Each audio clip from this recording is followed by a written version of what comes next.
अभी जनवरी का तीसरा सप्ताह चल रहा है। आमतौर पर इस समय कड़ाके की ठंड रहती है। 2-4 दिन पहले तक ऐसा ही था, लेकिन बीते 1-2 दिन से अचानक दिल्ली एनसीआर का हम जिक्र करें तो तापमान यहां पर बढ़ने लगा है।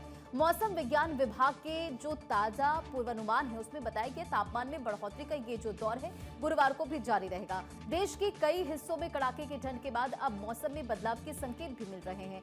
आईएमडी के अनुसार दिल्ली एनसीआर में 23 और 24 जनवरी के आसपास पश्चिमी विक्षोभ का जो असर है वो देखने को मिलेगा और इसकी वजह से राजधानी और आसपास के इलाकों में बारिश, तेज हवाएं और कोहरा छा सकता है, जिससे तापमान में एक बार फिर से गिरावट आने की संभावना है। 24 जनवरी को दिल्ली एनसीआर में अधिकतम तापमान करीब 20 डिग्री सेल्सियस और न्यूनतम तापमान 7 डिग्री सेल्सियस तक पहुंच सकता है। 23 जनवरी को भी गरज चमक के साथ हल्की बारिश और तेज हवाएं चलने की संभावना जताई गई है।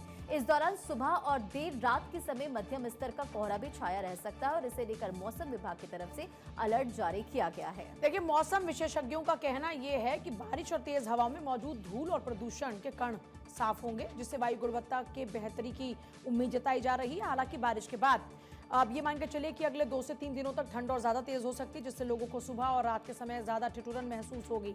लेकिन सबसे पहले आपको बता दें कि दिल्ली के किन इलाकों में कितना AQI है। आप देखिए, अबुल फैजल एनक्लेव की बात करते हैं 455 है, अलकनंदा की बात करते हैं 408 है, आनंद विहार की बात करते हैं 458 है, अशोक विहार की बात करते हैं 541, बवाना में 501, चाणक्यपुरी में 439, सिविल लाइन में 479, कनॉट प्लेस में 456, दरियागंज में 443, दिल्ली कैंट में 459, ISBT कश्मीरी गेट पर 472। अब आपको बता दें कि पॉल्यूशन का स्तर किस कैटेगरी में कैसे रखा जाता है। आप क्लासिफिकेशन क्या है, जो अच्छा होता है वो होता है 0 से 50, यानी अगर 0 से 50 के बीच में है तो आप अच्छी हवा में, स्वच्छ हवा में सांस ले रहे हैं। अगर 51 से 100 के बीच है तो उसको संतोषजनक माना जाता है कि ठीक है। लेकिन जैसे ही 101 क्रॉस करता है और 200 के बीच रहता है तो यह जाता है मीडियम रेंज में। फिर 201 को क्रॉस करते ही ये होती है खराब AQI की सिचुएशन, और जब 300 को पार कर जाए मतलब बहुत खराब श्रेणी में पहुंच चुकी है हवा की गुणवत्ता, और ये अगर 400 पार हो जाए तो मतलब आपकी जो सांसें हैं वो घोर जहरीली हो चुकी हैं। गंभीर होता है 401 से 500 AQI, और उसके आगे का फिर आप अंदाजा लगा ही सकते हैं। अब अलग अलग तस्वीरें आपको दिखा रहे हैं।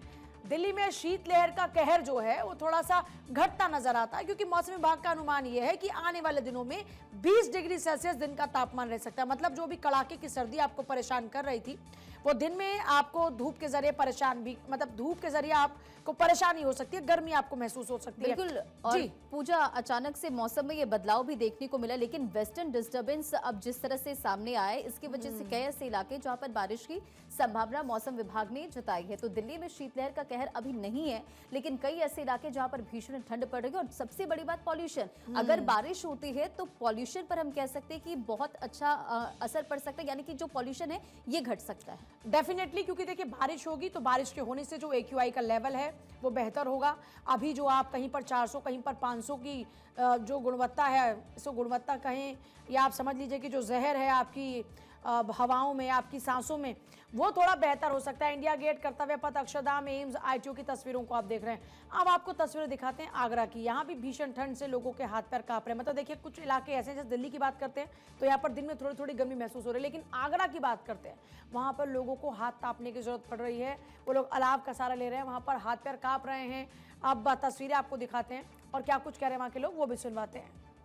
प्रतिदिन मॉर्निंग वॉक के लिए आते हैं और पिछले कई दिनों से काफ़ी कोहरा हो रहा है, जिससे ताजमहल साफ नहीं दिख रहा है और उसकी सुंदरता नज़र नहीं आ रही है हमें, और कोहरे के कारण काफ़ी धुंध छाई हुई है, जिससे हमें ताजमहल साफ नहीं दिख रहा, उसकी सुंदरता भी हमें नज़र नहीं आ रही है। तो देखिए, आगरा में तो अच्छा खासा कोहरा आपको नजर आ रहा है, लोगों को ठंड का सामना करना पड़ रहा है। वहीं कश्मीर घाटी की बात करें तो लंबे समय से शुष्क मौसम जो था वो अब खत्म हो सकता है, क्योंकि मौसम विभाग ने आगामी सप्ताह में बारिश और व्यापक बर्फबारी की संभावना जताई है। गुलमर्ग की तस्वीरें इस वक्त आपके सामने। बर्फबारी से घाटी गुलजार हो चुकी है। सैलानी लुत्फ उठा रहे हैं बर्फबारी का, अपने अपने परिवार के साथ बर्फबारी का जश्न मना रहे हैं। श्रीनगर समेत घाटी के मैदानी इलाकों में हल्की से मध्यम बर्फबारी हो सकती है, जिससे सड़क और हवाई यातायात प्रभावित होने की आशंका है। भारतीय मौसम विभाग ने लोगों को ठंड को देखते हुए सतर्क रहने की सलाह भी दी है। विभाग का कहना है कि अनावश्यक रूप से बाहर निकलने से बचें, गर्म कपड़े पहने, बच्चों बुजुर्गों का विशेष ध्यान रखें, क्योंकि अगले कुछ दिनों तक ठंड का असर और ज्यादा बढ़ सकता है।